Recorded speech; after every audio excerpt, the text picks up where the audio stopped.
It's now my pleasure to begin the first induction. I would like to invite to the stage Mike Schoenfeld, who will introduce Terry Aldrich.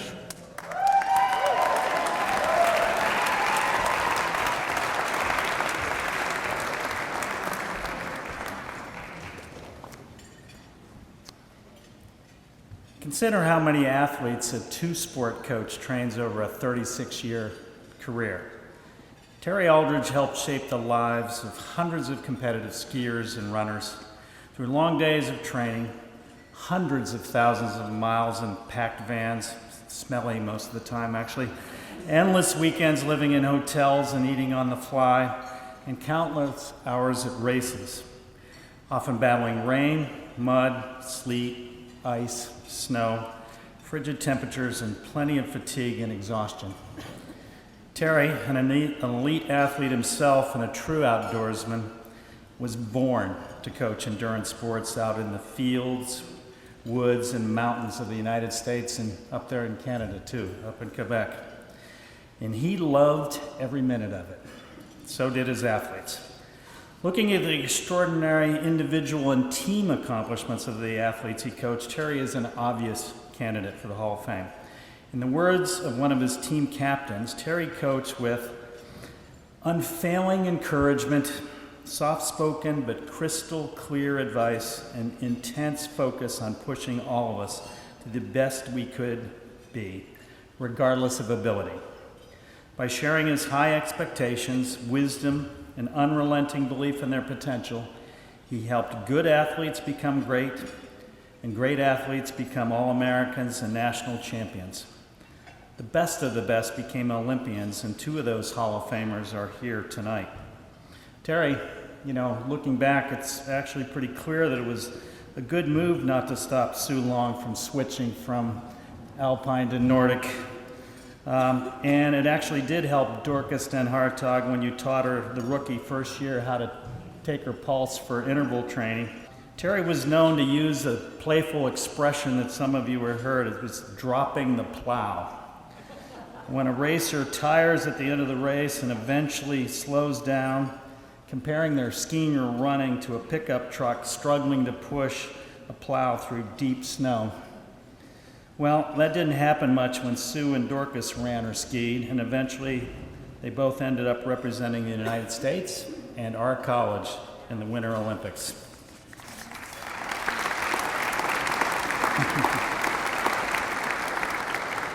Even with all of this and their extraordinary individual and team results, if you ask Terry's athletes what they will remember the most about their time on his teams, they're going to talk about the love of the outdoors, running through the woods when the leaves are changing, those exhilaration weekends, climbs in the Adirondacks.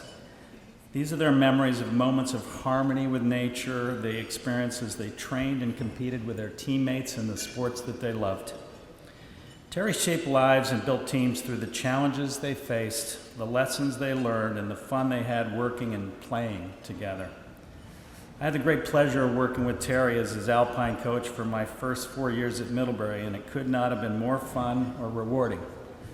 First, you became part of Beth Ann's family, and you were never short of food, particularly tuna fish, and or friendship.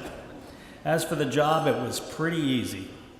As Terry would say to me, "Monk, if you can get him to the right ski area this time and on time, we're going to do just fine." It's my honor to introduce Coach Terry Aldrich.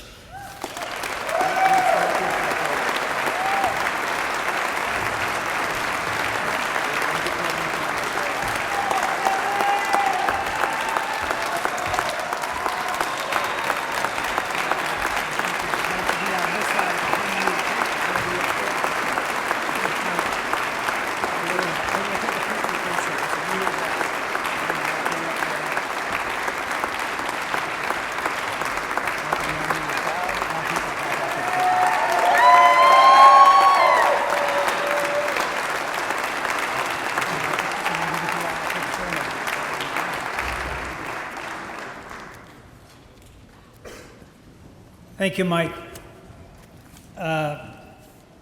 Hope I get through this. I've got kind of a chest cold, sore throat, Well, I'll make it, I think. Given the opportunity to speak here tonight, I feel it would be totally appropriate to tell just one short John Morton story.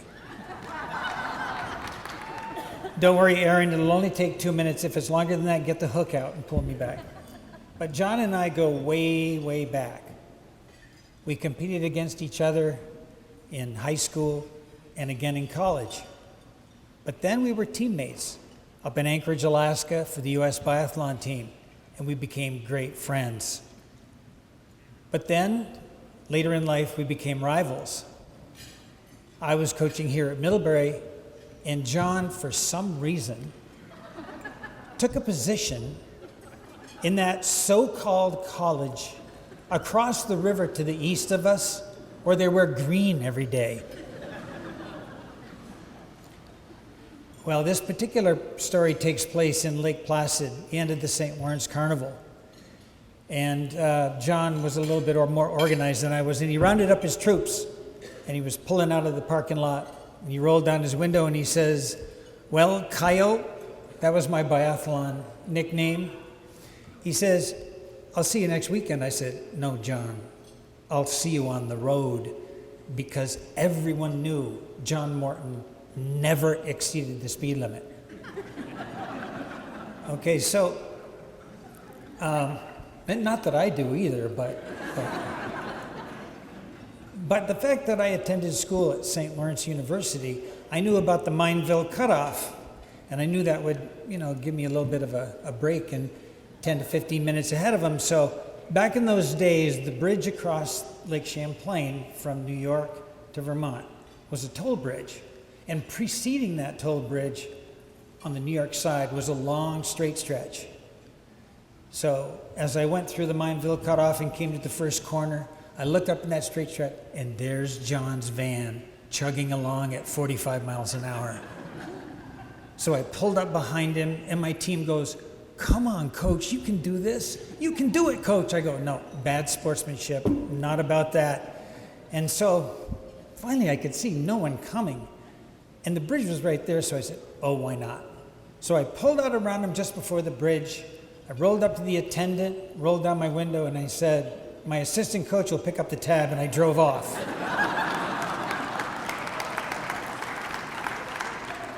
Now, the best part of the story was the next day when John called me and said, "My van broke up with laughter because we were going to do that to you."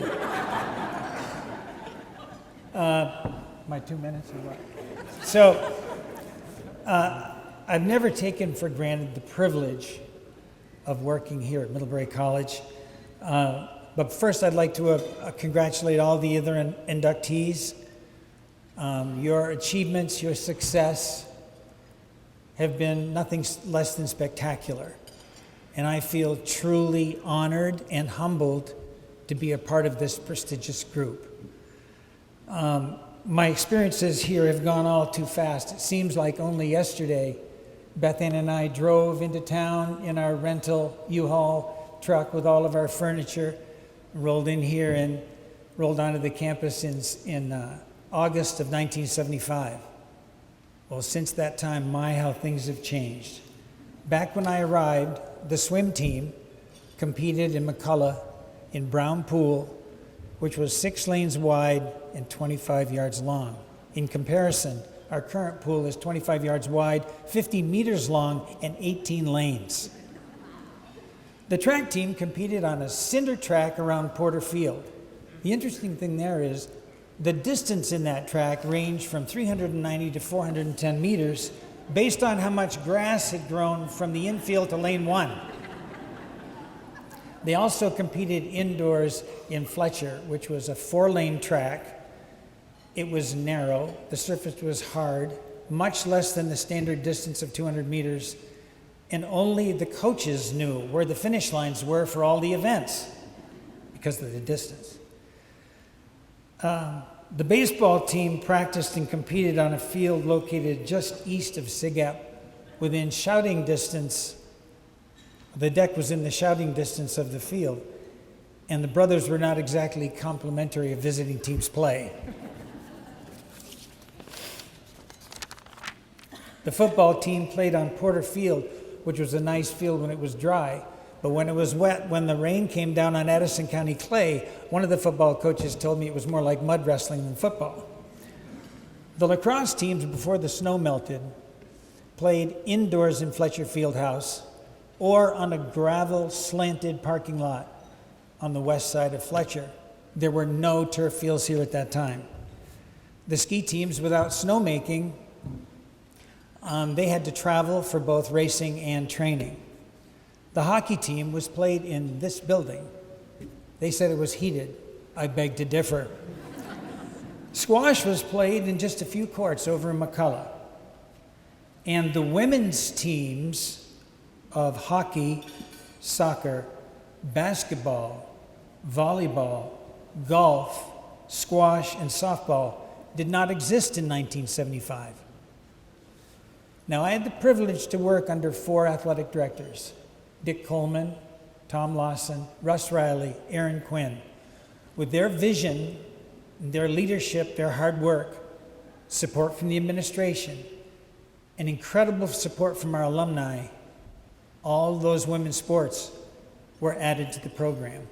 And we built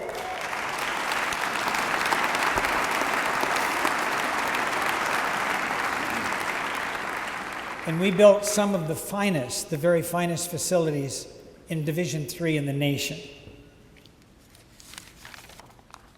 I would not be standing here tonight without the privilege of working alongside some very talented coaches. Coaches like Karen and Gordy Eaton, Charlie Brush, Mike Schoenfeld, Forrest Carey, Eric Wilson, Kate Weber, Patty Ross, Molly Enman, and Nicole Wilkerson, to name a few. I don't know where I'd be without them. Thanks, that they made my job so much easier. Additionally, there's no way any Middlebury team would be as successful as we have been in the past without our incredible sports medicine team. Very dedicated, professional, headed by Mark Peluso, with trainers, incredible trainers like Dick Waterman, Dave Matthews, Kelly Cray, Judd Mackey, Sue Murphy, and Rachel Aldrich. What a tremendous job they did over the years. I'd also like to thank the many alums who came back tonight, some traveling huge distances, especially those crazy Alaskans that flew in here from Anchorage. To be here tonight, I just want you to know how much it means to me and how appreciative I am that you are here. And finally, I'd like to thank my family for supporting me all these years, for being here tonight.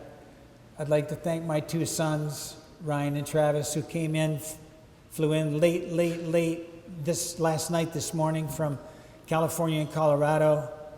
My daughter Allison and son-in-law Greg, who drove up here from Deerfield. Actually, they feel like it's kind of a vacation. They left their 6-year-old daughter, their 4-year-old daughter, and twin 2-year-old daughters with Greg's parents.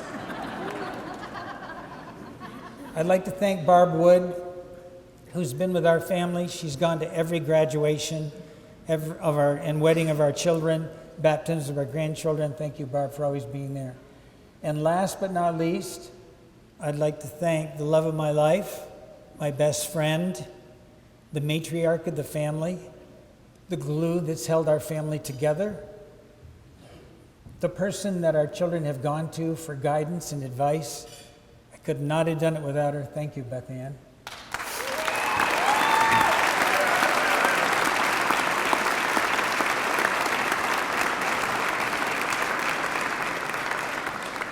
This Hall of Fame honor and recognition tonight is truly one of the highlights of my life and one I'll never forget. Thank you, Middlebury, for giving me the chance.